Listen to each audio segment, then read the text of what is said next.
Might and Magic 3 from 1991 is the first entry in the Might and Magic series to not only feature 256 colors on the PC, but also supporting sound devices beyond the PC speaker.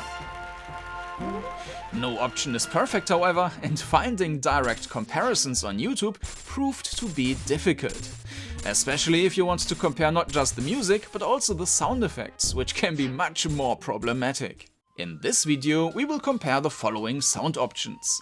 As a baseline, we will first listen to the audio on the Amiga, which we will then compare to the options available on PC. On the one side we have Adlib and Sound Blaster, and on the other the output through Roland devices. These include the CM32L, which is the same as the LAPC-I card built into PCs, the MT32 and for contrast the SC55. All recordings were made using original hardware. While I recorded the Sound Blaster, Adlib and CM32L as well as the PC speaker examples myself, the Amiga, MT32 and SC55 recordings were provided by my big box collector colleague Dave. I will first explain the differences and similarities using these recordings, and at the end of the video I will also play the recordings back to back so you can compare them more directly. Let's begin with the intro, using the Amiga's audio as our starting point.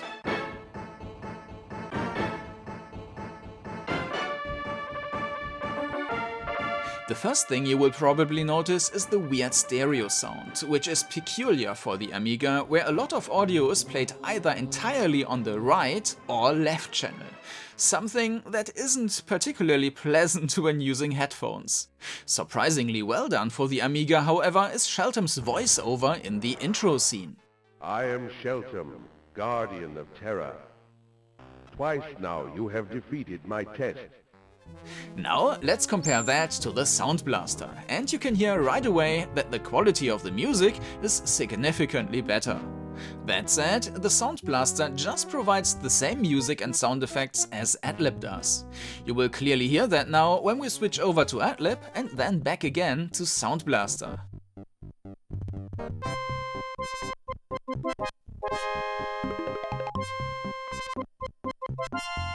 The only thing setting the Sound Blaster apart from Adlib is a slight difference in quality in the voice of Sheltem.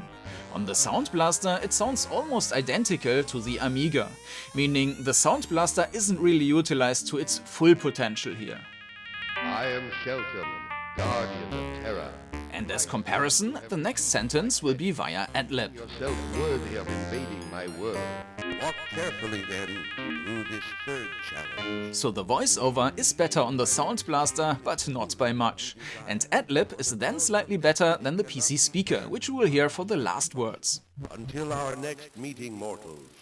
The PC speaker still sounds good for what it is, and the biggest distinguishing factor is a much stronger crackling noise. The PC speaker is not only used if you explicitly select it in the setup, but also when you select just the Roland LAPC-I on its own. From the music of the LAPC-I/CM32L, we will now hear a few more seconds before switching back to Sound Blaster and Adlib.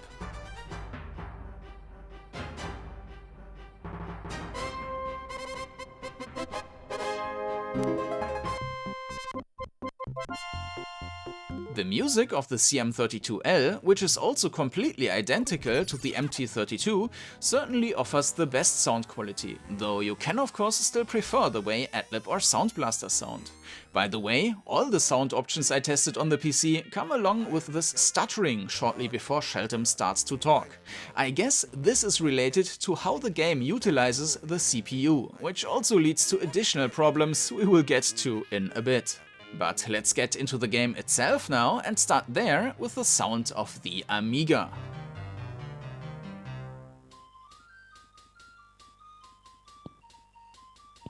So we got footstep sounds that somewhat resemble actual footsteps, though they sometimes sound a bit muffled. However, there is neither a sound for the splashing of the fountain nor for running into a wall. We get a different story on the Sound Blaster and Adlib, and since both of them do sound completely identical for everything else, I only did recordings using the Sound Blaster for everything to come. While we get some noises for every step we take, these could hardly be identified as footstep sounds. And what about the fountain? The fountain at least gives off static noise here. But hey, when you run into a wall, there is a clear, distinct sound now. Let's switch over to the Roland MT32, and immediately we get to hear an improvement in regards to music. But for the footsteps, we get nothing. And the same is true for the splashing of the fountain. But at least, when we run into a wall, we get to hear some deep drum sound. And the fact that we don't hear anything else is not really surprising. The Roland MT32 is meant for music and only has sounds available which it benefits from in this use case. The CM32L, which you select in the sound settings as LAPC-I, is essentially an upgraded MT32, which in addition to music instruments also offers a few sound effects. So the music sounds the same, but now we also have relatively realistic sounding footsteps and a nice splashing fountain. And when running into a wall, we get the same deep and rather fitting drum sound as with the MT32. Using the Roland SC55, we get an impression of what happens when the instruments are mapped differently. The developers didn't intend for the SC55 to be used here, but since the instruments still follow a melody, it remains somewhat bearable. And while there are no sound effects, it's easy to imagine that it would feel like being in a circus when every step triggered a trumpet sound. Lastly, we leave the city and get into combat. On the Amiga, every attack, whether with a bow or a sword, comes with a somewhat odd pling sound, but I will come back to that in a moment. Otherwise, the sound effects may be rudimentary, but overall they sound decent and fitting. On the PC, with a Sound Blaster or Adlib, we face the biggest weakness of these sound options, and we will hear it right away. Not only are there a number of unfitting sounds here, some of which almost make your ears bleed, but a large portion of the combat sounds also get cut off prematurely. This is likely due to the game's speed being heavily dependent on the CPU. While combat is turn-based, the effects of this issue are noticeable everywhere, from broken mouse movement to overly fast animations and, of course, the constantly cut-off sounds. In other games with similar issues, adjusting the CPU speed to match the game's intended performance usually resolves most problems. However, that's not the case with Might and Magic 3. As a test, I also ran the game in an emulator and tried slowing it down so much that the sound issues would disappear. But even when dropping below 5 frames per second, making the game unplayable, we only get slight improvements to the still choppy sounds. There's simply no way to avoid it, unless we switch to a Roland output. Well, considering our earlier experiences with the MT32, it's no surprise that we don't have any sound effects at all. With the LAPC-I or CM32L, however, yeah, now the combat suddenly sounds quite decent.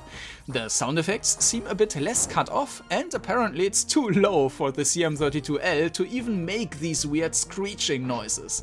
The sound when attacking, which I already mentioned when we checked the Amiga, still seems to be a bit odd here and also gets annoying quickly. In the end, it's nothing more than an interface sound for clicking a button.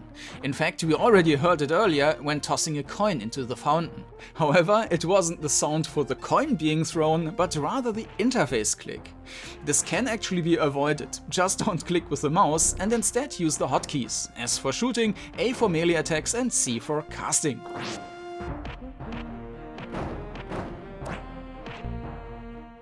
Therefore, if you want to play Might and Magic 3 on PC, this sound option would clearly be the best one. Alternatively, you could go without sound effects, either by using an MT32, which can only do music, or by using a Sound Blaster or Adlib card, disabling the sound effects, as the game does thankfully offer an option for that. Compared to the Sound Blaster combat sound, I'd rather go with the Amiga. When you start the game's setup, Roland, which here refers to the LAPC-I or CM32L, is also set as the default option, combined with the Sound Blaster, which is then only used for the voiceover in the intro and nothing else. A word of warning, Might and Magic 3 modifies the mixer settings in DOS with this setup, disabling both the microphone input and the line in. So unless you're using two sets of speakers, you will need to find another way to mix the sound. And that's it from me for now. Up next is a compilation where you can hear the different sound options side by side. I hope this overview was helpful. Goodbye and happy crawling!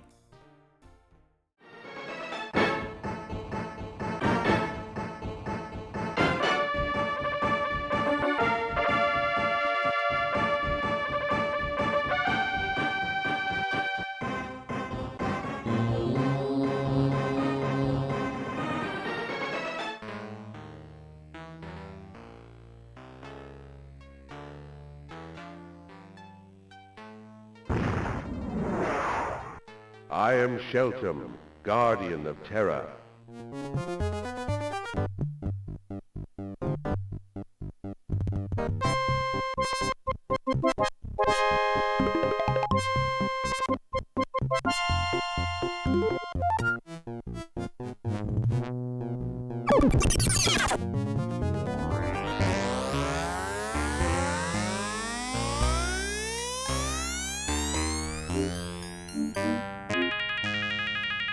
I am Sheltem, Guardian of Terra.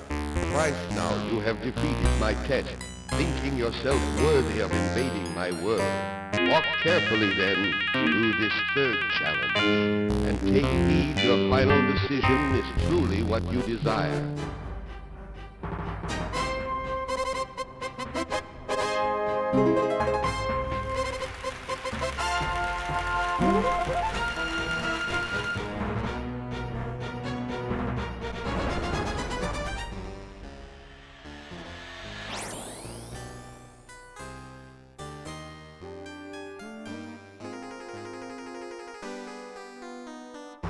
I am Sheltem, Guardian of Terra. Twice now you have defeated my test, thinking yourself worthy of invading my world. Walk carefully then through this third challenge.